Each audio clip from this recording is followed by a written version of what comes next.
नमस्कार दोस्तों, DD red के एक और रिएक्शन वीडियो में आप सभी का स्वागत है। मैं हूं आलोक। तो आज बड़ा ही इंपॉर्टेंट वीडियो लेकर आया हूं। पवनीत सिंह जी का वीडियो है। टाइटल है कैन RNW ब्रेक अमेरिका। अब ये तो आप सबको पता है कि भाई पाकिस्तान में उसने रिजीम चेंज किया, अमेरिका ने बांग्लादेश में कर दिया है, म्यांमार में तो खैर दूसरी वजह से लफड़े हो रहे हैं। अब उसकी कोशिशें हो रही हैं भारत में, क्योंकि भारत में 2 टर्म सरकार चल चुकी है और तीसरी टर्म आ रही है, जो कि एक मजबूत डेमोक्रेसी का सबूत है और ये अमेरिका को भा नहीं रहा है। अगर आपने देखा होगा तो सबसे पहले मैं स्क्रीनशॉट लगाता जाता हूं, आप लोग इन कड़ियों को जोड़िए बस। सबसे पहले जो किसान आंदोलन में जो प्रोटेस्ट कर रहे थे किसान, उनको बुलाया गया अमेरिकन एम्बेसी में। उनसे क्या बातचीत हुई, किस लिए बातचीत हुई होगी, आपको ये समझ में आ गया, क्योंकि एंटी गवर्नमेंट वो काम हो रहा था। इसके बाद इनकी एक महिला हैं जो राजनयिक है, डिप्लोमेट हैं, वो मिली असदुद्दीन ओवैसी से। उसकी तस्वीर भी सामने आई। क्यों मिली भाई, किस वजह से मिली? क्योंकि वो भी एंटी गवर्नमेंट है और मुसलमानों के नेता हैं। मुसलमानों को भड़काना आसान है, अपनी चाल चलनी आसान है। आप कड़ियां जोड़िए। और अभी जम्मू कश्मीर में इनका एक डेलीगेशन गया है और मिला है। किससे मिला? एंटी गवर्नमेंट लोगों से। फारूक अब्दुल्ला, उमर अब्दुल्ला, इन लोगों से मुलाकात की है। गुपकार में मुलाकात हुई है। क्या बातचीत हुई होगी भला इसमें? जम्मू कश्मीर में इलेक्शन होने वाला, इलेक्शन की अनाउंसमेंट हुई है और उसके बाद देखिए ये लोग पहुंचे उनसे मिलने। तो अमेरिका कुछ ना कुछ कर रहा है, कुछ ना कुछ क्या दिख रहा है कि क्या कर रहा है वो। तो हमारे यहां भी कोशिश में है कि मोदी को गवर्नमेंट से हटा दिया जाए। उधर आंध्र प्रदेश में अलग दबाव बनाया जा रहा है चंद्रबाबू नायडू पर, क्योंकि वो किंग मेकर हैं, उनका सपोर्ट है। और अमेरिका वहां पर जबरदस्त तरीके से दबाव बना रहा है कि आप अपना समर्थन वापस लीजिए,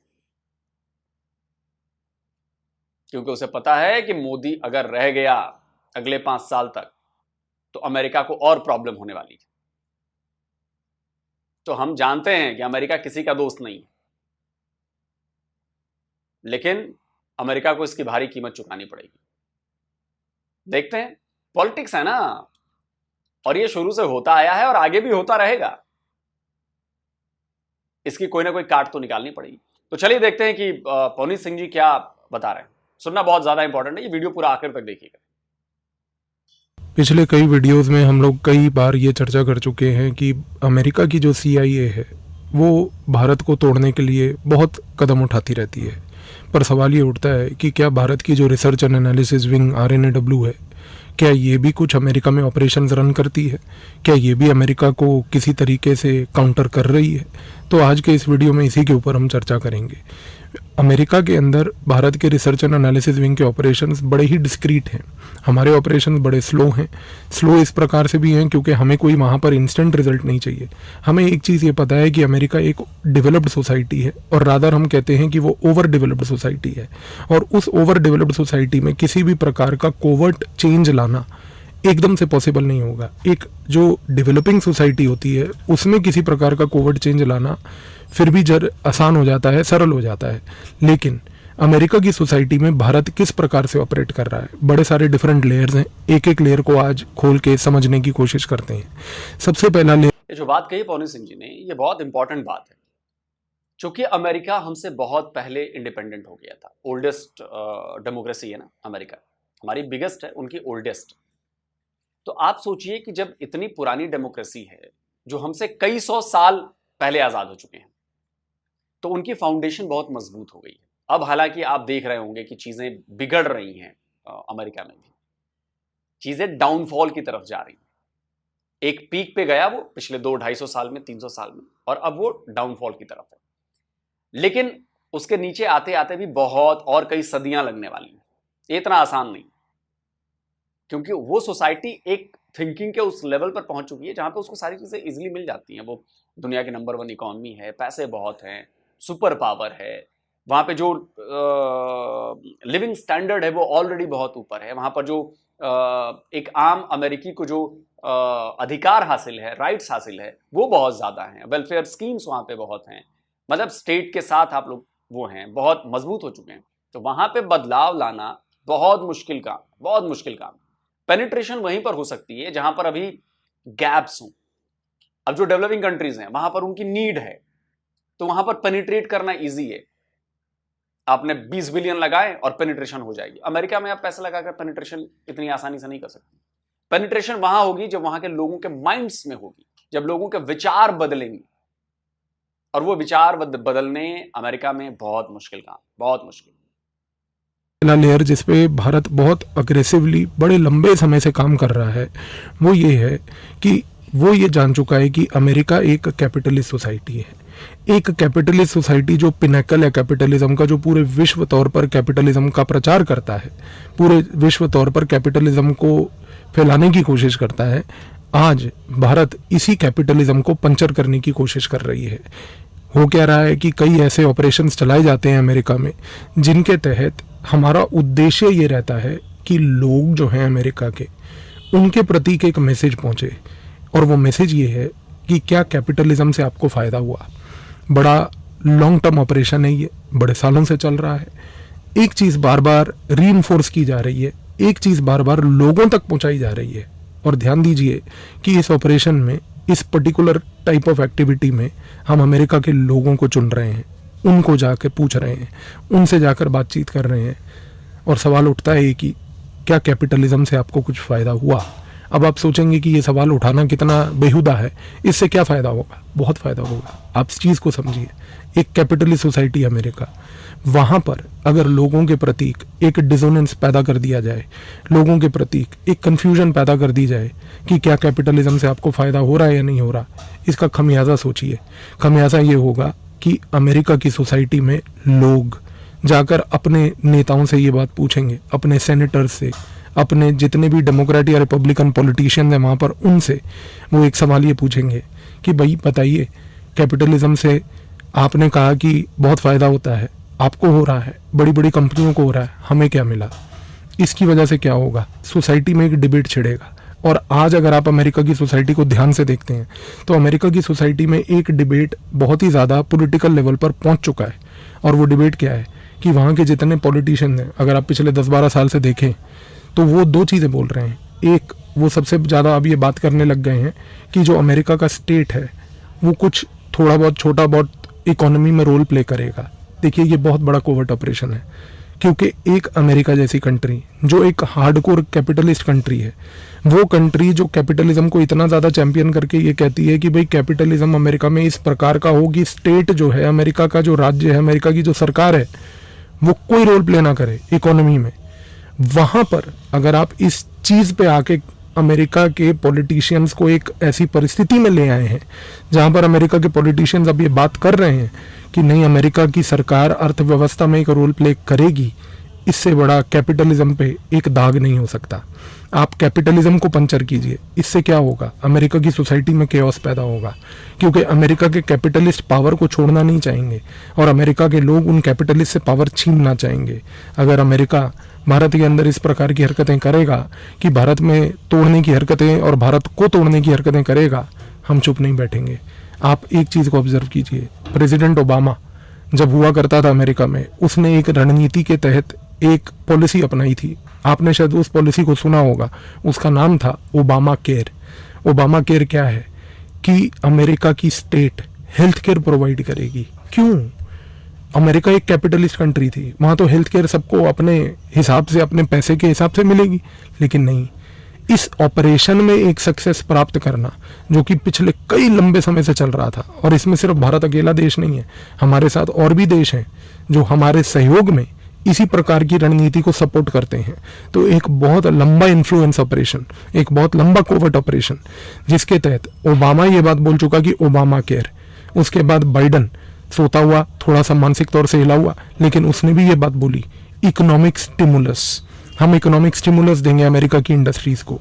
आप सोचिए, ये जो डिसोनेंस क्रिएट हो रहा है अमेरिका की सोसाइटी में, ये डिसोनेंस बहुत पावरफुल है, क्योंकि इससे अमेरिका की सोसाइटी में जो कैपिटलिज्म है, उस कैपिटलिज्म के ऊपर पूरी की पूरी आंच आ रही है।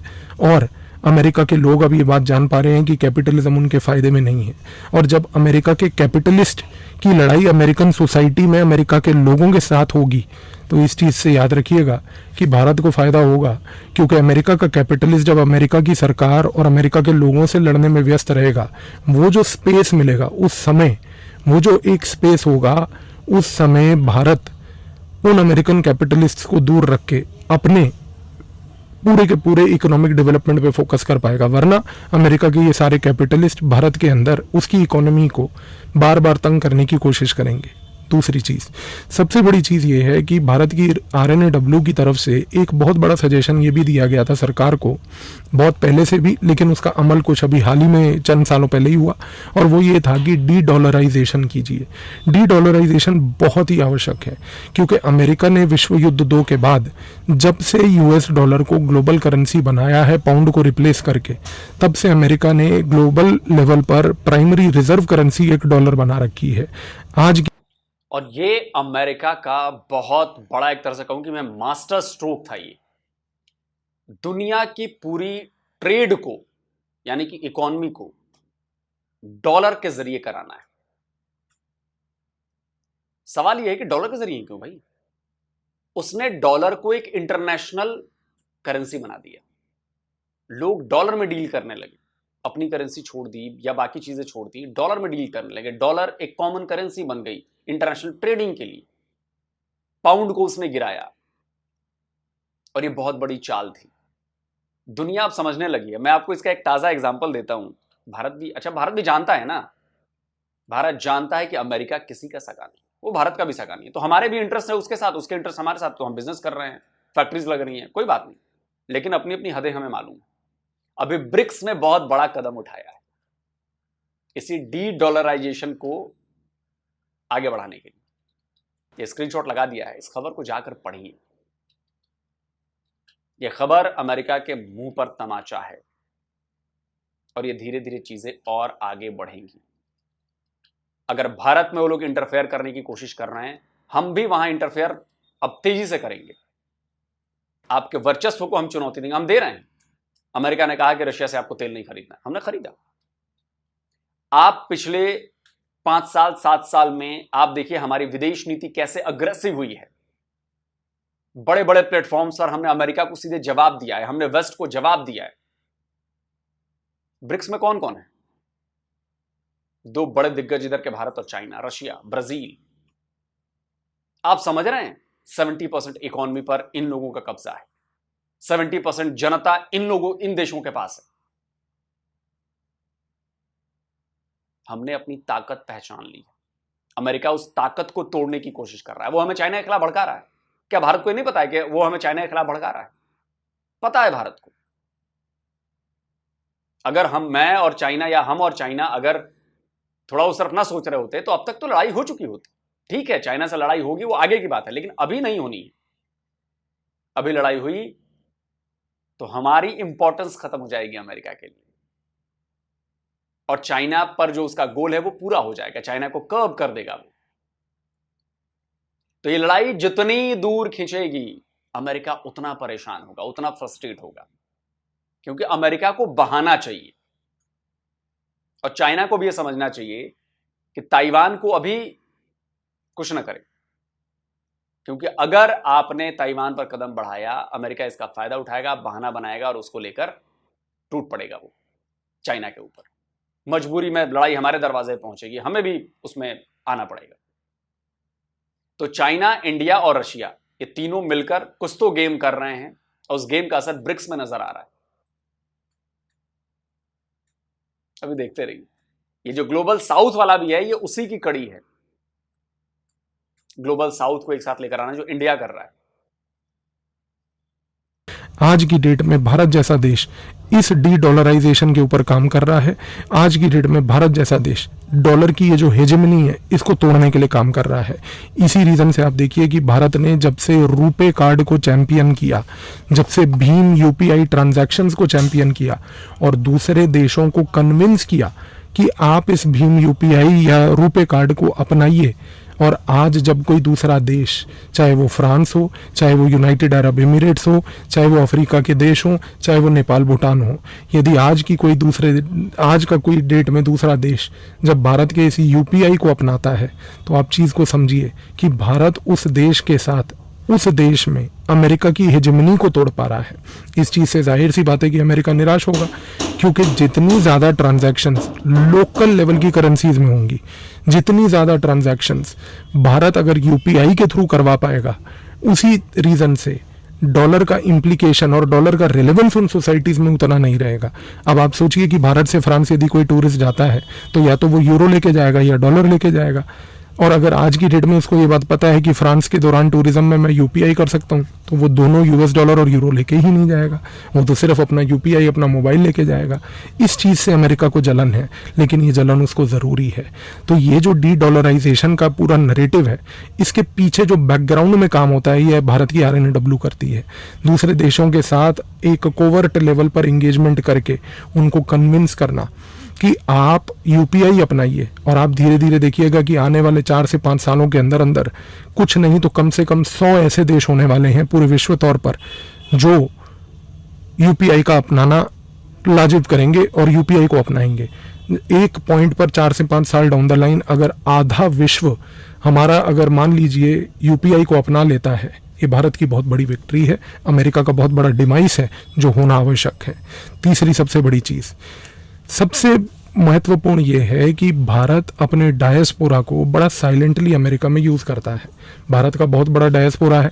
हमारे यहाँ पर आंध्र प्रदेश में सारे रेड्डी भाई हमारे जो हैं 12वीं पास करते ही बाहर, गुजराती पैदा होते ही बाहर।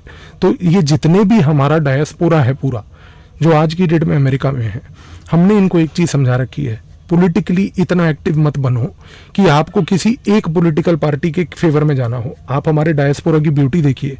हमारे डायस्पोरा का जो अमेरिका में है कोई पॉलिटिकल प्रेफरेंस नहीं है। इसमें रॉ का बहुत बड़ा रोल है। उसका ऑब्जेक्टिव ये है इंश्योर करना कि जितने भी अमेरिका के अंदर भारत के डायस्पोरा हैं, ये एक पार्टी के पीछे ना जाएं। क्यों? क्योंकि यदि एक पार्टी के पीछे जाएंगे तो दूसरी पार्टी जाहिर सी बात है कि हमारे खिलाफ होगी, और यदि दूसरी पार्टी पावर में आई तो वो हमारे खिलाफ काम करेगी, हमारे रणनीति के खिलाफ, हमारे कूटनीति के खिलाफ, हमारी पूरी विश्व नीति के खिलाफ काम करेगी। इस प्रोसेस में भारत की पॉलिसी बड़ी सिंपल है। डायस्पोरा को ये बोलो कि आप अपना वोट अपने हिसाब से एक्सरसाइज करो। इससे क्या हो रहा है कि पूरे अमेरिका के अंदर एक केओस है, खास करके डायस्पोरा वोट्स को लेके, क्योंकि एक वर्ग डायस्पोरा का जो है वो आज की डेट में डेमोक्रेट्स के फेवर में वोट करता है, एक जो है डेमोक्रेट्स के खिलाफ रिपब्लिकन्स के फेवर में वोट करता है। अब डेमोक्रेट्स और रिपब्लिकन्स दोनों को ये पता है कि भाई हमें नहीं पता कि ये डायस्पोरा बिहेव कैसे करेगा वोटिंग पैटर्न में।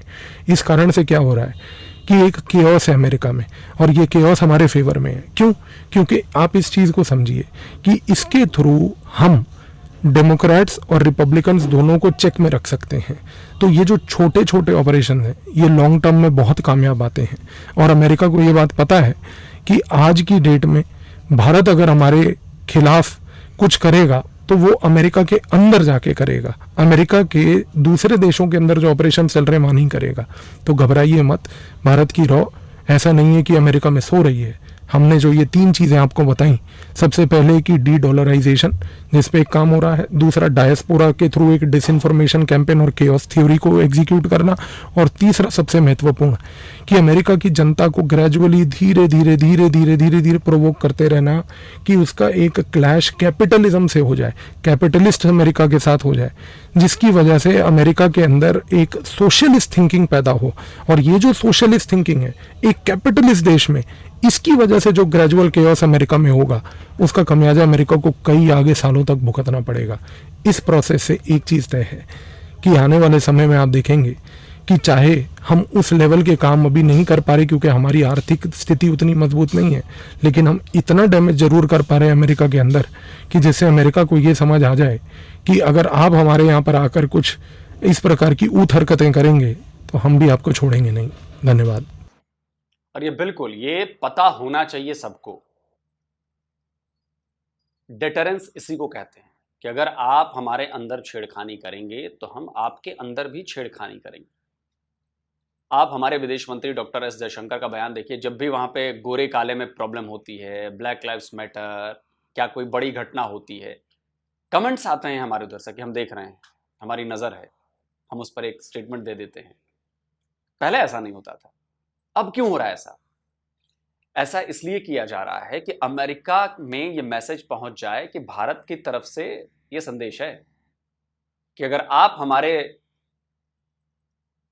वो जो कौन सी है रिलीजियस फ्रीडम इंडेक्स में आप हमें नीचा दिखाने की कोशिश करते हो, हमारे ऊपर कई तरह की चीजें लगाते हो, तो हम भी आपके ऊपर सवाल उठा रहे हैं, हम भी वही काम कर रहे हैं। ठीक है, आपकी इकोनॉमी और हमारी इकोनॉमी का कोई मैच नहीं है, लेकिन आपकी नीड्स में और हमारी नीड्स में फर्क है। आपकी सेनाएं 50 से ज्यादा देशों में फैली हुई हैं, आपको इतनी सारी चीजें मैनेज करनी है। हमारी 50 से ज्यादा देशों में सेनाएं नहीं, हमें सिर्फ अपने देश को मैनेज करना है। और हमारे पास सबसे बड़ी ताकत है हमारी यूथ, हमारे लोग, और हमारे यहां सोसाइटीज को डिवाइड करने का काम अमेरिका की तरफ से किया जा रहा है। इसमें पाकिस्तान भी उसका साथ दे रहा है, क्योंकि मुस्लिम वाला एंगल है। तो यहां के लोगों को भी ये बात समझनी है कि अगर आप दूसरे के चक्कर में पड़ेंगे तो आपकी हालत खराब होगी। पाकिस्तान की हालत कैसी हो गई? अमेरिका यूं नचाता है उसको, इतना सपोर्ट इमरान खान के लिए पब्लिक का, सब कुछ हुआ, अमेरिका ने कहा निकाल इसको, गायब।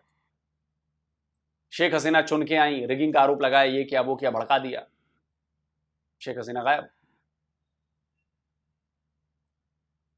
तो लोगों को भी समझना पड़ेगा कि हमें उस दिशा में कदम नहीं बढ़ाना है जिस दिशा में अमेरिका खींचना चाहता है, और उसकी काट सरकार और लोगों को मिलकर निकालनी होगी और मिलकर करनी होगी। अमेरिका को इस बात का एहसास दिलाना होगा कि देखो, तुम आग में हाथ डाल रहे हो, तुम्हारे हाथ भी जलेंगे इसमें। और ये बहुत जरूरी है, और इस वीडियो को ज्यादा से ज्यादा शेयर करिए ताकि लोगों तक बात पहुंचे। और जो डी डॉलराइजेशन वाला जो पहला पॉइंट था, वो पॉइंट मैंने भी आपको बताया, वो सबसे इंपॉर्टेंट पॉइंट है, और इससे सबसे तगड़ा झटका लग रहा है अमेरिका को। अगर चाइना, रशिया, इंडिया और इधर मिडिल ईस्ट में भी यूपीआई शुरू हो गया ना, ये सब मिलकर अगर डॉलर को साइड कर देते हैं, बिजनेस अपनी अपनी करेंसी में करते हैं, भाई अगर यूएई को सामान लेना है तो वो हमसे इंडियन रुपीस में सामान ले लेगा, मतलब जो उसने लिया हम उसे अपनी एक दूसरे की करेंसी में पे करेंगे ना। आप सोचो, जो वोस्ट्रो अकाउंट वाला मामला है कि आप हमारे देश में एक वोस्ट्रो अकाउंट खोल दो, एक दूसरे देश में अपना खोल लो, और उसके अकाउंट के थ्रू एक्सचेंज के तहत भाई यूएई की जो करेंसी है वो हमारे एक्सचेंज होकर इतने पैसे मिलते हैं, वो पैसे आप दे दो यहाँ पर जो यहाँ से आपने चीज़ खरीदी, और वहाँ पर जो हमने अकाउंट खोला है उसमें जो यूएई की करेंसी रखी, भारत की करेंसी रखी है, उससे यूएई में कन्वर्ट करो और वहाँ पर पेमेंट कर दो यूएई की करेंसी। और ये हर देश के साथ चलने लगा है, धीरे धीरे सब हो जाएगा। चाइना उधर अपने करेंसी को डील करना शुरू कर दिया उसने, रशिया के साथ वो अपनी करेंसी में डील कर रहा है, बाकी देशों के साथ भी अपनी करेंसी में डील कर रहा है। तो धीरे धीरे ये सब होगा, भारत करेगा अपनी करेंसी में, चाइना करेगा अपनी करेंसी में, रशिया करेगा अपनी करेंसी में, बाकी देश भी आएंगे अपने अपने। डॉलर साइड से हट जाओ, हम अपनी करेंसी में डील कर लेंगे। तो डॉलर की इंपॉर्टेंस जैसे जैसे खत्म होती जाएगी, उसकी हेजेमनी खत्म होगी अमेरिका की, और अमेरिका को पता है कि एकदम यही होने वाला है, इसलिए बौखलाया हुआ है वो, इसलिए वो इंडिया में प्रॉब्लम कर रहा है। आप कहें, आप बताएं, आप क्या कहते हैं, कमेंट करके। जल्दी मिलता हूं एक और नए वीडियो के साथ। नमस्कार, जय। आपके लिए एक खबर लेकर आया हूं। फैन कॉल एक प्लेटफॉर्म है जहां पर आप मुझसे सीधे वीडियो कॉल के जरिए कनेक्ट हो सकते हैं। तो आप चाहे मेरे डीडी रिएक्ट के दर्शक हों या डिफेंस डिटेक्टिव के दर्शक हों, आप चाहें तो इस पर अपने सवाल मुझसे कर सकते हैं, अपनी बात मुझ तक पहुंचा सकते हैं। आपके मन में अगर कुछ उठ रहा है जिसके बारे में जानने की आपको लगता है कि मैं उसके बारे में सही आपको जवाब दे सकता हूं, मैं आपको फैन कॉल पर मिल जाऊंगा। और फैन कॉल में ये सुविधा है कि आप अपने हिसाब से वहां पर जाकर टाइम स्लॉट बुक कर सकते हैं कि आपको फलाने दिन मुझसे बात करनी है, फलाने टाइम पे मुझसे बात करनी है, और मैं उस पर आपसे बात कर सकता हूं। तो लेकिन ये भी बता दूं कि ये पेड सर्विस है, इसके लिए पैसे लगेंगे। तो मिनिमम एक पैसे जो वहां पे अमाउंट तय किया होगा वो वहां पर है। तो अगर आप चाहते हैं मुझसे बात करना, मुझसे कोई सवाल पूछना, तो फैन कॉल पर आप मुझसे कनेक्ट हो सकते हैं।